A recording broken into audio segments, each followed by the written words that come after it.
Modern Tamil Nadu பார்வையாளருக்கு வணக்கம்.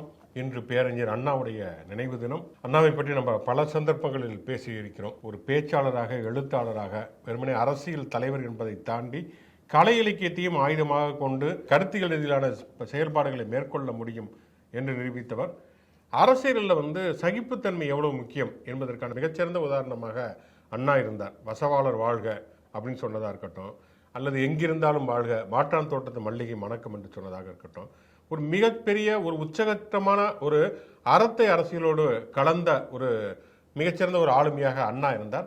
அண்ணா முன்வைத்த மாநில சுயாட்சி, மொழியுரிமை என்பது இன்றைக்கு தமிழ்நாட்டை தாண்டி இந்தியா முழுக்க எதிர்த்து கொண்டிருக்கக்கூடிய ஒரு சூழலில் தமிழ்நாட்டை தாண்டியும் கூட இன்னைக்கு இந்தியா முழுக்க அண்ணா என்பவர் எப்படிப்பட்ட ஒரு அரசியல் தலைவர் என்று அறியப்படுகிறார், உணரப்படுகிறார்.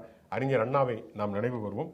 சோக்குல போகும் இந்த முச்சந்தி சோழ உங்கள் சுகுணாதி வாகர். நான் அலெக்ஸ் பாண்டியன்.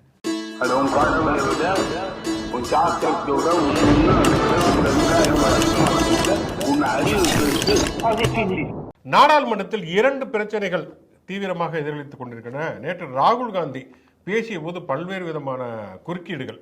அவங்க எதுக்கு என்னத்தை பேச போறாருன்னு தெரியாமையே பேச விட்டாங்க. அவர் முக்கியமான விஷயங்களை பேச ஆரம்பித்த உடனேயே அப்படியே அதை எவ்வளவு தூரம் ஆஃப் பண்ண முடியுமோ அவ்வளவு தூரம் ஆஃப் பண்ண பார்த்தாங்க. ஆனாலும் அது குறித்த நிறைய தகவல்கள் விட்டன.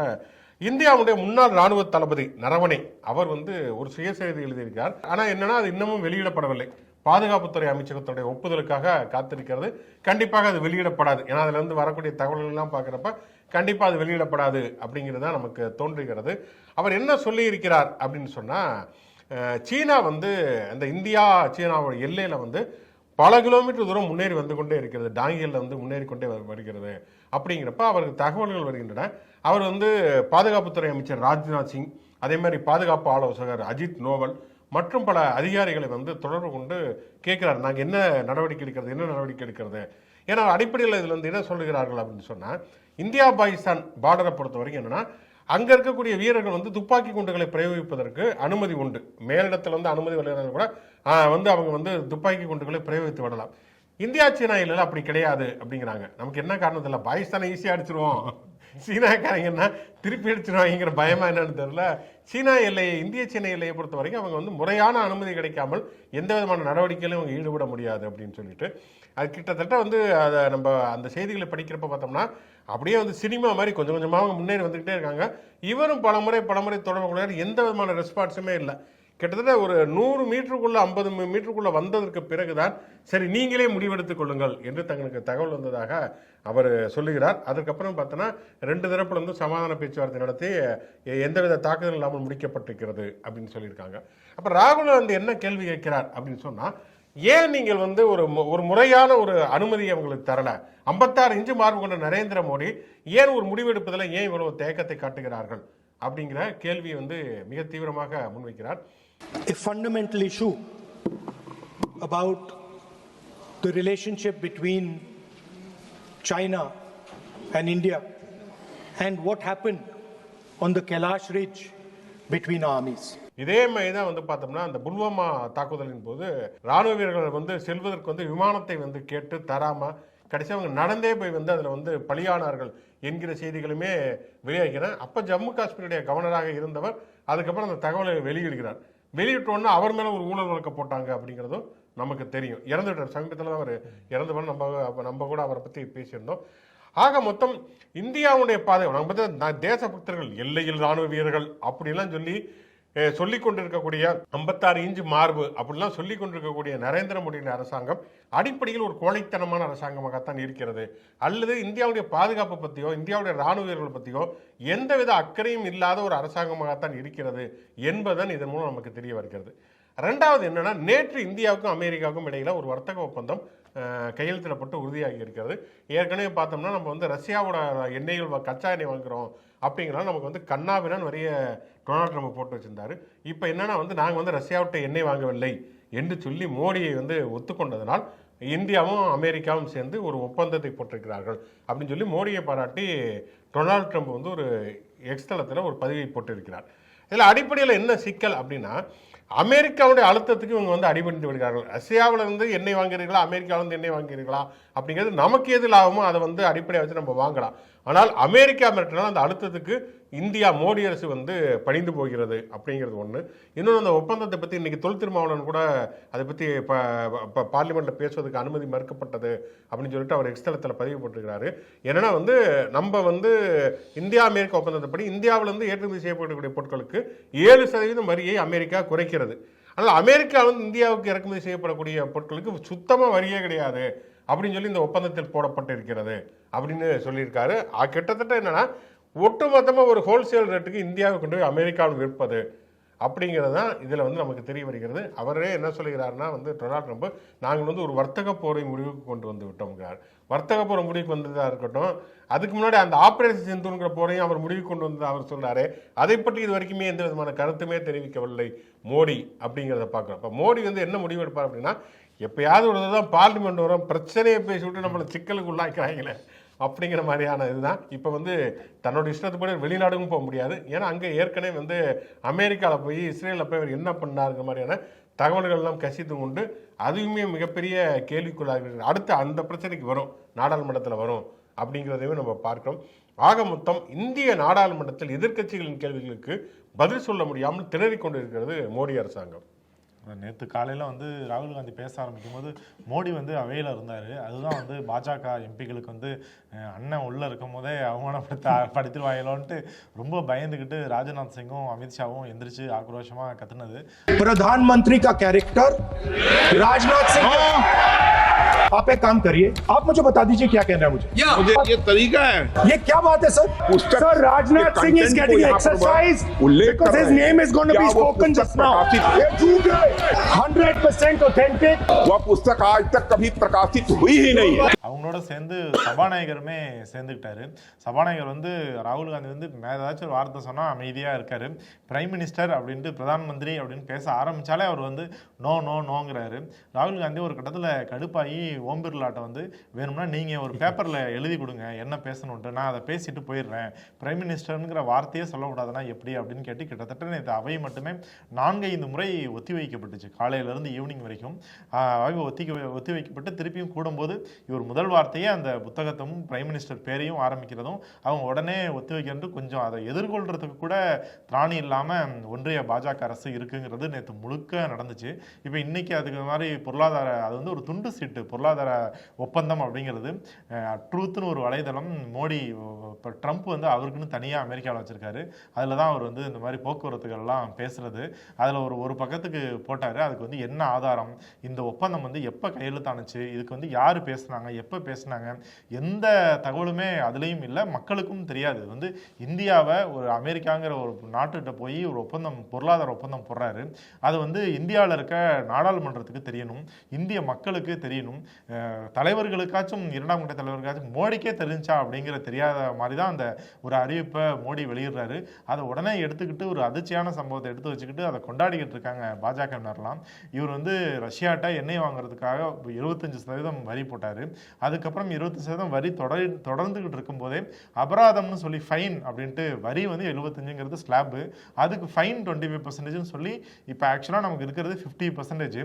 ஆனால் இவர் என்ன சொல்கிறாருனாக்கா 25% 18 குறைக்கிறேன் அப்படின்ட்டு ட்ரம்ப் அறிவிச்சிருக்காரு. அப்போ வந்து ஃபைன் தொடருதா இல்லையா அப்படிங்கிற எந்த தகவலுமே இல்லை. 25லேருந்து 18 குறைக்கிறது ஒன்றும் பெரிய வெற்றி கிடையாது இந்தியாவுக்கு. ஆனால் அதை வந்து மோடி கொண்டாடுறாரு. அந்த ஒரு 7% குறைச்சதுக்கு வந்து பதிலாக நீங்கள் சொன்ன மாதிரி மிக நிறைய ஒப்பந்தங்களை வந்து இந்தியா ஒத்துருக்கு. அது ட்ரம்ப்பே சொல்கிறாரு, வரும் காலங்களில் அமெரிக்க பொருட்களுக்கு வந்து 0 வரி அப்படின்ட்டு சொல்கிறாரு. அப்போ இது வந்து எவ்வளவு அவமானகரமான விஷயம். இதில் வந்து வெற்றிங்கிறது அமெரிக்காவுக்கும் ட்ரம்ப்புக்கு தான். இவங்க வந்து மறுபடியும் போய் ஒரு அடிமையாக வந்து தங்களோட பொருளாதாரத்தை அமெரிக்காவுக்கு திறந்து விடுறாங்க. அதை வந்து கொண்டாடுற நிலையில வந்து பிரதமர் இருக்காரு. முக்கியமா அமெரிக்க விவசாய பொருட்களுக்கான சந்தை வந்து அமெரிக்க வேளாண் துறை அமைச்சர் வந்து அதை ரீட்வீட் பண்ணி சொல்லியிருக்காரு. இனிமேல் அமெரிக்காவோட வேளாண்களுக்கு தேவையான உபகரணங்கள் வந்து அமெரிக்க பொருட்கள் வந்து இந்தியாவில் வந்து சுதந்திரமா எங்க எல்லா இடத்துக்கும் விற்பனை செய்யப்படும் அப்படின்ட்டு அவங்க அதை ட்வீட் பண்றாங்க. அப்போ வந்து இந்திய வேளாண்மையில வந்து அவங்க பொருட்களை வச்சு என்ன பண்ண போறோம், அது என்ன பொருள், அதோட தேவை என்ன, எதுவுமே இல்லாம ஒரு மொட்டை கடிதாசி மாதிரி ட்ரம்ப் வந்து நேற்று ஒரு ட்விட் போட்டிருந்தாரு. அதை வந்து பாஜகவினர் கொண்டாடுறாங்க. அதை கேள்வி கேட்குற எதிர்க்கட்சிகள் எல்லாத்தையும் தொடர்ந்து ஆளுங்கட்சி முடக்குது. இன்னைக்கு ஒரு எதிர்க்கட்சியை சேர்ந்த ஒரு 8 எம்பிக்களையும் சஸ்பெண்டும் பண்ணியிருக்காங்க. அந்த அளவுக்கு போராட்டம் நாடாளுமன்றத்தில் நடக்குது. அறிவாலயத்திலிருந்து ஒவ்வொரு செங்கலாக உருவாமல் நான் தமிழ்நாட்டை விட்டு போக மாட்டேன் அப்படின்னு சொன்னவர் பாஜகவுக்கே தேர்தல் வேலை வாங்க மாட்டேன்னு போய் வீட்டுக்கு போயிட்டாரு அப்படிங்கிறத நம்ம பார்க்கிறோம். பாஜக வந்து என்னன்னா 6 தொகுதிகளுக்கு தேர்தல் பொறுப்பாளராக அண்ணாமலை போட்டது. அதுலேயே பார்த்தீங்கன்னா நீங்கள் நல்லா கவனிச்சிங்கன்னா அதிமுக இன்னும் இது தொகுதி பங்கீடு எதுவுமே பேச்சுவார்த்தையை நடத்தலை. ஆனால் இவங்க போடக்கூடிய அந்த தொகுதி பொறுப்பாளர்கள் இதெல்லாம் பார்த்தோம்னா பாஜக தனக்கு என்னென்ன தொகுதிகளாக விரும்புதோ அதையெல்லாம் காயின் பண்ணி போட்டுருக்கிறது அப்படிங்கிறத நம்ம பார்க்கிறோம். அதில் 2 பேரில் ஒருத்தர் ஹெச் ராஜா மருத்துவமனையில் இருக்கார். இன்னொருத்தர் அண்ணாமலை பார்த்தோன்னா என்னுடைய அப்பாவுக்கு உடம்பு சரியில்லை, ஐ ஆம் சஃபரிங் ஃப்ரம் ஃபீவர் மாதிரி கடிதம் எழுதிவிட்டு அவங்க அப்பாவுக்கு உடல்நிலை சரியில்லைங்கிறது வருத்தத்துக்குரிய செய்தி. நம்ம அதை கிண்டல் பண்ணல. ஆனால் அவர் என்ன சொல்லுகிறார் அப்படின்னு சொன்னால், கோயம்புத்தூரில் எங்கள் அப்பாவை பார்க்க வேண்டியிருக்கிறது. எங்கள் மாமனார் வீட்டில் தான் இவ்வளோ நாள் இருந்தேன். இப்போ ஒரு வீட்டை வாடகை எடுத்து என்னுடைய அப்பாவை உடல்நிலையை நான் கவனிக்கப் போகிறேன். அதனால் இந்த தேர்தல் பொறுப்பு வேண்டியதில்லை அப்படின்னு சொல்லி அண்ணாமலை சொல்லுகிறார். இது என்னன்னா இப்போ நம்ம அவருக்கு ரொம்ப உடல்நிலை சரியில்லை, அவரை கவனிக்கலாம், அதில் எந்த விதமான மாற்று கருத்தும் இல்லை. ஆனால் பொதுவாக தீவிரமாக அரசியல் பணிகள் இருக்கக்கூடிய பலருக்கும் அவங்க வீடுகளில் பல்வேறு விதமான பிரச்சனைகள், உடல்நல குறைபாடுகள் எல்லாமே இருக்கும். இன்னைக்கு இருக்கக்கூடிய ஒரு சூழலில் பணம் கொடுத்து கவனிப்பதற்கு ஏராளமான பேர் இருப்பார்கள். அப்படி ஒரு மிகப்பெரிய பிஸ்னஸும் இருக்கிறது. இதுவும் சொல்லப்போனால் அண்ணாமலைக்கு மாதத்துக்கு 8 லட்ச ரூபா செலவு பண்ணக்கூடிய நண்பர்களும் இருக்கிறார்கள். அப்படி இருக்கக்கூடிய சூழலில் அவர் ஏன் இதிலிருந்து விலகுகிறார் அப்படிங்கிற கேள்வி இருக்குது. முதல்ல அண்ணாமலை தேர்தல் பொறுப்பாளர் அவர் இது வரைக்கும் என்னத்தை கிழிச்சு நட்டுருக்காருன்னு பார்த்தோம்னா, கர்நாடகாவுக்கு ஒரு தேர்தல் பொறுப்பாளராக போய் அது வரைக்கும் ஆட்சியில் இருந்த பாஜகவுடைய ஆட்சி போனது அப்படிங்கிறத நம்ம பார்க்கலாம். அதுக்கப்புறம் மகாராஷ்டிராவில் இதுக்கு போனார், உள்ளாட்சி தேர்தல் பிரச்சாரம் பண்ண போனார். அங்கே சிவசேனாவிடம் நீ இனிமேல் மகாராஷ்டிரா கால் எடுத்து வச்சா காலை வெட்டிக்கிட்டு தான் மறுமையால அப்படிங்கிற அளவுக்கு அங்கே கடுமையான மிரட்டல்கள் வந்ததை நம்ம பார்க்கிறோம். தமிழ்நாட்டில் இங்கே விருகம்பாக்கம் அந்த மாதிரி கோவையில் சில தொகுதிகளில் அவர் தேர்தல் பொறுப்பாளர்களாக போட்டு அதிலிருந்து அவர் விலகி இருக்கிறார். ஆனால் ஆக்சுவலாக என்னென்னா, அண்ணாமலை பொங்கலுக்கு பிறகு தனிக்கட்சி ஆரம்பிக்க போகிறார். அவர் ஒரு அதிருப்தி மனநிலையில் இருக்கிறார். ஏனென்று சொன்னால், எடப்பாடி பழனிசாமி கூட்டணியில் சேரணும், பாஜகவோட கூட்டணி சேரணும்னா அண்ணாமலை முதல்ல தூக்குங்க அப்படின்னு சொன்னார். இன்னைக்கு பார்த்தா இன்னைக்கு அண்ணா நினைவு நாள் அண்ணா பற்றிலாம் அவர் பேசியிருக்கார். அண்ணா ரொம்ப நல்லவர், அவர் ஒரு பசுமாடு மாதிரி இருந்தார், அந்த பசுமாடு மேலே காக்கா உட்கார மாதிரி தான் இன்றைக்கி இருக்கக்கூடிய திமுக தலைமை இருக்குது அப்படின்னு சொல்கிறார். இதே அண்ணாவை பற்றி பசுமன் முத்துராமலிங்கருக்கு பயந்து ஓடினார் அண்ணாதுரை என்று பேசியவர் தான் அண்ணாமலை.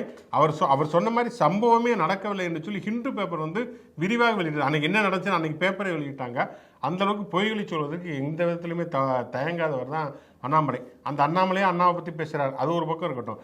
அப்படி இருக்கக்கூடிய சொல்ல எடப்பாடி பழனிசாமியினுடைய ஒரு நிர்பந்தத்தின் பெயரில் அண்ணாமலை இன்னைக்கு தூக்கப்பட்டார். அண்ணாமலை தூக்கப்பட்ட பிறகு என்னன்னா, நயினா நாகேந்திரனை போட்டாங்க. நயினா நாகேந்திரனை போட்டாலும் அவர் ஒரு டம்மி தான், மாப்பிள்ளை நான் தாங்கிற மாதிரி பல்வேறு விதமான குறுக்கீடுகளை பண்ணிக்கிட்டே இருந்தார். டிடிவி தினகரன் கூட்டணி விட்டு வெளியில் போனேனே இவரை போய் சந்தித்து பேசுவது, அந்த மாதிரியான விஷயங்கள்லாம் செய்து கொண்டிருந்தார். அதுக்கப்புறம் பார்த்தோம்னா இவர் தனியாகவே கட்சி ஆரம்பிக்க கடுமையான அதிருப்தியில் இருக்கிறார். அப்படிங்கிறப்ப அதாவது இப்போ ஊழல் அப்படின்னா யாராவது ஒருத்தர் பதவியில் இருக்காங்க, அமைச்சராக இருக்காங்க, அதாக இருக்காங்க, அவங்க ஊழல் செஞ்சுட்டாங்க அப்படின்னா அந்த விசாரணை நடக்கும். ஒரு வார்டு கவுன்சிலர் கூட இல்லை, இவர் மீது அவ்வளவு ஊழல் புகார்கள் இருக்கிறது, இவர் மேலே இவர் மனைவி வாங்கிய சொத்துக்கள் மீது அவ்வளவு புகார்கள் இருக்கின்றன. அது வேற யாரும் சொல்லல, அவங்க கட்சிக்காரங்களே சொல்கிறார்கள் என்பதை பார்க்கும். இன்னொன்று, நயினா நாகேந்திரன் நாடாளுமன்ற தேர்தலில் 4 கோடி ரூபா வாக்காளர்களுக்கு பணம் கொடுக்க போனாரு. அது ரயிலில் பிடிபட்டது, அதை போட்டு கொடுத்தது அண்ணாமலைன்னு சொல்லி பாஜக வட்டாரத்திலிருந்தே பல்வேறு விதமான தகவல்கள் பரவியது அப்படிங்கிறத பார்க்குறோம். ஆக மொத்தம் அவர் தனிக்கட்சி ஆரம்பிக்க போகிறேன் அப்படிங்கிறப்ப நம்ம டெல்லியிலேருந்து கூப்பிட்டு மிரட்டிருக்கலாம், நீ தனிக்கட்சி ஆரம்பிச்சிருவ, நாங்கள் அவ்வளோ சீக்கிரம் விட்டுருவோமா, நாங்கள் கூட்டணி வச்சிருக்கிற ஆட்களே எல்லாத்தையும் மிரட்டி தான் வச்சுருக்கோம், நீ சொந்த கட்சியிலேருந்து எப்படி நீ தனிக்கட்சி ஆரம்பிக்கலான்ங்கிற மிரட்டலின் காரணமாக என்னவோ தெரியவில்லை. சரி, நான் இப்போதைக்கு நான் சைலண்டாக ஒதுங்கிக்கிறேன் அப்படிங்கிற மாதிரி ஏன்னா இந்த தேர்தலில் இதிலெல்லாம் இந்த கடைசியாக மதுராந்தகம் நடந்த கூட்டத்திலலாம் பார்த்தீங்கன்னா மோடி பேர் சொன்னது கூட அவ்வளோ கைதட்டல்கள் கிடையாது. எடப்பாடி பழனிசாமி அண்ணாமலை பேர் சொன்னால் அவ்வளவு கைதட்டல்கள். அப்படி தனக்குன்னு ஒரு ஆட்களை செட் பண்ணி வச்சிருக்காரு. அப்படி இருக்கக்கூடிய ஒரு சூழலில் தான் அவர் ஒதுங்குகிறார் என்று சொன்னால் எளிய ஜீன்ஸ் பேண்ட் போடாமல் போகுது அப்படிங்கிறதுக்கான அர்த்தம் மிக சில நாட்களில், மிக சில மாதங்களில் நமக்கு தெரிந்துவிடும். தமிழ்நாட்டில் நீங்கள் சொன்ன மாதிரி பாஜகவுக்கு வந்து உயிர் கொடுத்த ஆட்களில் அண்ணாமலை ஒருத்தர். ரொம்ப பரிதாப நிலைமையில் இருந்த பாஜக வந்து அண்ணாமலை வருகை பிறகு கொஞ்சம் அங்கங்கே கூட்டம் நடத்துறது, தலைவர்னு ஒருத்தர் வந்தால் போய் நிற்கிறது அப்படின்ட்டு, டிபேட்டுகளுக்கெல்லாம் வருது அப்படின்ட்டு கொஞ்சம் உயிர் வந்துச்சு. ஆனால் அதெல்லாம் பயன்படுத்தி அண்ணாமலை என்ன செஞ்சார் அப்படிங்கிறதான் ஜீரோ நெட் ரிசல்ட்டு. கட்சிக்காக அவர் எதுவுமே பண்ணலை. பட் ஆனால் அதுக்கு ஆப்போசிட்டாக வந்து ஏகப்பட்ட சொத்துக்களை வந்து அவர் பேரில் சேர்த்துட்டாரு. அது மாதிரி கட்சிக்காரர்களே போட்டு கொடுத்தாங்க. அவருமே வந்து லோன் வாங்கி செஞ்சேன், மோடி முத்ரா கடன் கொடுத்தாரு அப்படின்லாம் பேட்டிகளில் அடிச்சு விட்டார். அப்போ அவருக்கு அவரோட மனைவி பேரில் அவங்க சொந்தக்காரங்கன்னு சொல்லிட்டு ஏகப்பட்ட சொத்துக்கள் இருக்குது. அது அவரே பல இடங்களில் அந்த டாக்குமெண்ட்டே நமக்கு வெளியெல்லாம் வந்துருச்சு. வரும் தேர்தல்லையுமே வந்து அண்ணாமலை நிற்க மாட்டார். டிடிவி தினகரன் எப்படி கலண்டாரோ அது மாதிரி அடுத்தது அண்ணாமலை சீட்டு கொடுத்தாலும் நிற்க மாட்டாருங்கிறது தான் பாஜக வட்டாரங்கள் சொல்கிறது. ஏன்னா தேர்தலில் நின்னா என்ன சொத்து மதிப்புங்கிறத மொத்தமாக சொல்லணும். அப்போ கட்சிக்குள்ளே வரும்போது என்ன அவங்களோட சொத்து மதிப்பு இப்போ எவ்வளோ இருக்குது, அப்போ இடைப்பட்ட காலத்தில் இதெல்லாம் பயன்படுத்திக்கிட்டு அண்ணாமலை சம்பாதிச்ச பணங்கள் எவ்வளவுங்கிறதெல்லாம் வெளியில் வந்துடும் அப்படிங்கிறத உணர்ந்து தான் அவர் வந்து கொஞ்சம் கொஞ்சமாக அரசியலிருந்து விலகிறாரு. வந்தோம், கொஞ்சம் சேர்த்தோம், கிளம்புவோம் அப்படிங்கிற மூட்டுக்கு அண்ணாமலை வந்துட்டாரு அப்படின்னு தான் சொல்கிறாங்க. சமீப நாட்களில் கூட வந்து மோடி முதற்கொண்டு, மோடி அமித்ஷா யாருமே வந்து அதிமுக தலைமையிலான கூட்டணி, எடப்பாடி பழனிசாமி தான் முதலமைச்சர் அப்படிங்கிறதெல்லாம் வந்து எங்கேயுமே சொல்லலை. மறைமுகமாக தான் பேசுவாங்க. டிடிவி தினகரனே வந்து கேட்டதுக்கு உங்களுக்கு தெரியாதா அப்படின்ட்டுலாம் போயிட்டாரு. ஆனால் இவர் வந்து சொல்கிறாரு, இன்னைக்கு கூட சொல்லியிருக்காரு, இவர் வந்து தெளிவாக வந்து பாஜக எல்லாரும் ஒரு அணியில் இருக்கும்போது இவர் எதிர்த்து சில நின்றுக்கிட்டு வந்து அதிமுக தலைமையில் தான் கூட்டணி, எடப்பாடி ஐயா தான் முதலமைச்சர் ஆக போகிறாரு அப்படிங்கிறாரு. அப்போ வந்து அவங்களுக்குள்ள ஒரு முட்டல் முதல் பஞ்சாயத்துகள் தொடர்ந்துக்கிட்டே இருக்குது அப்படிங்கிறது வெளிப்படையாகவே தெரியுது. இன்னைக்கு அண்ணா நினைவு நாளை ஒட்டி அதிமுக பல்வேறு விதமான அணிகளை சேர்ந்தவர்கள் பல்வேறு விதமான பேட்டிகள் கொடுத்தார்கள் அப்படிங்கிறத பார்க்குறோம். ஒன்று சசிகலா வந்து என்னுடைய தலைமையில் தேர்தலை சந்திப்போம் அப்படிங்கிறாங்க. வந்து அவங்க தலைமையில் யார் இருக்காங்க அப்படின்னே தெரில. அவங்க வேற திருப்பி பத்திரிகையாளர்கள் வந்து கேட்குறாங்க, இந்த மாதிரி உங்களை வந்து ஊழல் கட்சி அப்படின்னு சொல்லிட்டு விஜய் சொல்லிட்டாரே அப்படிங்கிறாங்க. யார்கிட்ட கேட்கணும்னு ஒரு விவசாயம் இல்லையா? அந்த மாதிரி ஊழல் வழக்கில் தான் ஜெயிலுக்கு போய் 4 வருஷம் கழிச்சு வந்துருக்கு. அந்த மாதிரி கடந்த கால நினைவுகள்லாம் வந்து வருமா இல்லையா? நாங்கள் மட்டும் பேக்கை தூக்கிட்டு ஷாப்பிங் போனோமே, அந்த சம்பவம்லாம் வருமா? ஊதுபத்தி உருட்டினதுலேருந்து ஷாப்பிங் போனது வரைக்கும் அது எந்த கேள்வியோட அந்த அம்மா வந்து அம்மாவுடைய ஆட்சியை நான் அமைப்பதற்காகத்தான் என்னுடைய தலைமையில் கொட்டி 39 ஆண்டு காலம் எனக்கு அரசியல் அனுபவம் இருக்குதுங்கிறாங்க. அந்த அம்மா வந்து ஜெயலலிதா இறந்தப்போ தான் சசிகலாவுடைய குரல் எப்படி இருக்கும் அப்படிங்கிறதே வெளி உலகத்துக்கு தெரியும். அக்கா சாப்பிட்டீர்களா அக்கா, மத்தியானம் உங்களுக்கு மட்டன் பிரியாணி ரெடி பண்ணி வைக்கலாமா அக்கா அப்படின்னு அவங்க பேசினப்போ தான் சசிகலாவுக்கு இப்படி குரல் இருக்குமோ அப்படிங்கிறதான் நமக்கு தெரியும். அப்படி வந்து சசிகலா என்பவர் பின்னாடி வந்து எல்லாரையும் ஆட்டி படைத்து கொண்டு தான் இருந்தார். அதைத்தான் அவர் 39 ஆண்டு கால அரசியல் அனுபவங்கிறாரு. எம்ஜிஆருக்கு ரயில்வே கேட்லேயே கையாட்டினேங்கிற மாதிரி வந்து எம்ஜிஆரே என்கிட்ட தான் ஆலோசனை கேட்பாருன்னு ஜெயலலிதாவும் இறந்த பிறகு சொன்னாங்க சசிகலா அப்படிங்கிறது தான் மிக மிக முக்கியமான ஒரு விஷயம். ஆக மொத்தம் இந்த தேர்தலில் வந்து 4 முனை போட்டி 5 முனை போட்டிலாம் சொல்கிறாங்க. அதிமுகவிலே 5-6 முனை போட்டி இருக்குது அப்படிங்கிறதா இதில் இருக்கக்கூடிய ஒரு பெரிய பியூட்டி அப்படின்னு சொல்லலாம். சசிகலா தலைமையில் ஒரு அணி. இந்த பக்கம் பார்த்தோன்னா ஓபிஎஸ் அவர் வந்து நான் வந்து அண்ணாவுக்கு நினைவு நாளுக்கு வந்து செலுத்த வருகிறேன். எந்த கேள்வி கேட்டாலும் இங்கே அரசியல் பேச வேண்டாம், இங்கே அரசியல் பேச வேண்டாம், எங்கே வந்து அண்ணா நினைவகத்தில் வந்து அரசியல் பேசக்கூடாது. ஆனால் அவருடைய அரசியல் ஆரம்பித்ததே ஜெயலலிதா சமாதியில் தான், தியானத்திலேருந்து அவர் ஆரம்பித்தார். அவரே அங்கே வந்து சொல்லுகிறார். தினகரன் வந்து அவர் பயங்கர புத்திசாலித்தமாக கொடுக்கிறாரு. அண்ணன் எடப்பாடி டெல்லிக்கு போனால் அது வந்து அழுத்தங்கிறீங்களே, இப்போ கூட தான் கனிமொழி வந்து டெல்லிக்கு போனாங்க, அது அழுத்தம் இல்லையா அப்படிங்கிறாங்க. வந்து கனிமொழி வந்து அதிகாரப்பூர்வமான பேச்சுவார்த்தைக்காக போனாங்கிறது எல்லாருக்கும் தெரியும். இவர் வந்து நாங்கள் டெல்லியில் எங்கள் கட்சி ஆஃபீஸை சுற்றி பார்க்க போனேங்க, வெள்ளடிக்கிறாங்கன்னு சொன்னாங்க, கலர் என்னன்னு மட்டும் செலக்ட் பண்ணலான்னு போனேன் அப்படின்னு சொல்லிட்டு கார் மாற்றி கட்சி இப்போ மூஞ்சியை படைச்சிக்கிட்டு அப்படி வந்தார் எடப்பாடி பழனிசாமி அப்படிங்கிறதும் நமக்கு தெரியும். இன்னொரு பக்கம் ஜெயக்குமார் கொஞ்சம் ரொம்ப நாள் கழித்து இந்த 11 மணி பெட்டியை வந்து ஜெயக்குமார் கொடுத்துருக்காருங்கிறது அந்த ஸ்லாட் அவருக்கு மட்டுமே ஒதுக்கப்பட்டது. வந்து ஒதுக்குற அப்படி பாவம் அவருக்கு அந்த இடையில கேப்பில் விழுந்தனால கொஞ்சம் தமிழ்னா தடுமாற ஆரம்பிச்சிருச்சு. விஜய்க்கு இதை பற்றி கேட்கறதுக்கு என்ன அவஸ்தை இருக்குது? அது அவருக்கு அவஸ்தையே கிடையாதுன்னு சொல்லியிருந்தார். என்னங்க அவஸ்தை விவஸ்தை கிடையாதுங்க அவருக்கு. அப்புறம் அவரே திருத்திக்கிறாரு. வந்து யார் விமர்சனம் பண்ணுறதுன்னு அவஸ்தை இல்லை, யாரை விமர்சனம் பண்ணுறது அவஸ்தை இல்லை, இது விவசாயம் இல்லை. விஜய் வந்து கருப்பும் வெள்ளையும் எவ்வளோ வாங்கினாரு? 41 பேர் செத்து போயிட்டாங்க, போய் பார்த்தாரா? எப்பா 41 பேர் போய் செத்தப்ப பார்த்தாரான்னு உலகமே கேட்டுக்கிட்டு இருந்தப்பா. அவரை சப்போர்ட் பண்ணியிருந்த முழுக்க உங்கள் கட்சி தான். இப்போ எடப்பாடி பழனிசாமி இந்த கேள்வி கேட்குறாரு, ஜெயக்குமார் கேட்குறாரு, செல்லூர் ராஜு கேட்குறாரு, எல்லாரும் கேட்குறாங்க. உலகமே கேட்டு முடிச்சதுக்கு பிறகு அவங்க கூட்டணிக்கு வரவே மாட்டாங்க, கழுவி ஊற்றிட்டாங்க அப்படிங்கிறதுக்கு பிறகு அப்படியான ஒரு நிலைப்பாட்டுக்கு வந்து அதிமுக வந்திருக்கிறது. அப்படிங்கிறத நம்ம பார்க்குறோம். நேற்று மறுபடியும் ரவுண்டு 2 அப்படிங்கிற மாதிரி விஜய் வந்து ஊழல் கட்சின்னு மறுபடியும் நேற்றும் குறிப்பிட்டார். அதுக்கு இன்னொரு ரவுண்டு வருவோம் அப்படின்ட்டு எல்லா அமைச்சர்களுமே நேற்றுலேருந்து பிஸியாக இருக்காங்க, பேட்டி கொடுக்கறதில்ல, மறுபடியும் விஜயை தாக்குறதில்ல அப்படின்லாம். ஆனால் விஜய் வந்து பாஜக தலைமையில் அமைந்திருக்கும் கூட்டணி அப்படின்ட்டுலாம் சொன்னார்.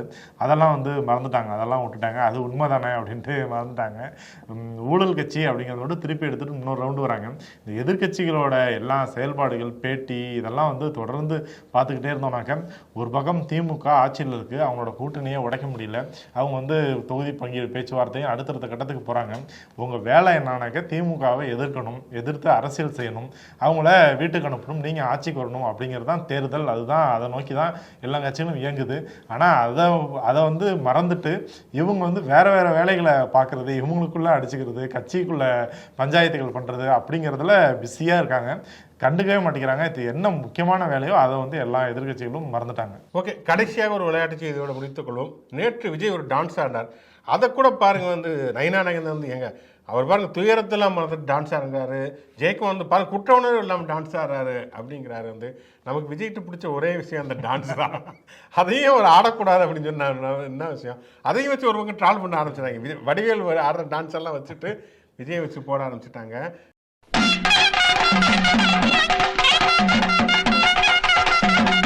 விஜய் வந்து அவர் ஒரு கட்சி தலைவருங்கிறத தானே ஒரு நடிகர், ஒரு என்டர்டெய்னர், அவர் பாட்டுக்கு டான்ஸ் ஆடிட்டு போட்டோம்.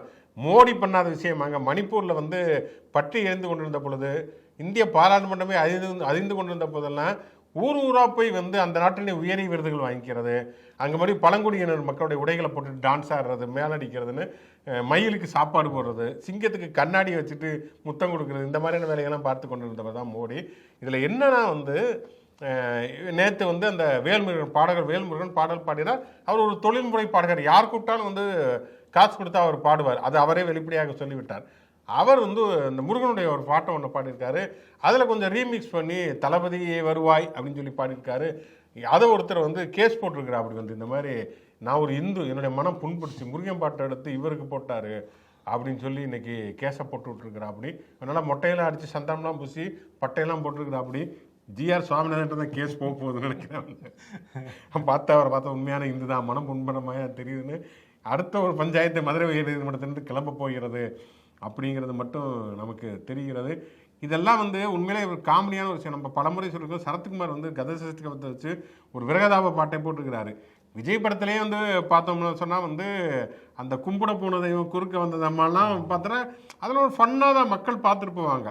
என்னத்த சொல்லுவேனுங்க பாட்டுலாம் ஐயர் மாதிரியான இது காஸ்டியூம் போட்டு தான் ஆடுவாங்க. அதெல்லாம் மக்கள் வந்து அதெல்லாம் என்றைக்குமே வந்து தப்பாலாம் நினச்சதில்ல. அதை வந்து ஒரு கலையினுடைய ஒரு அம்சமாக தான் பார்த்துட்டு வந்திருக்கிறாங்க.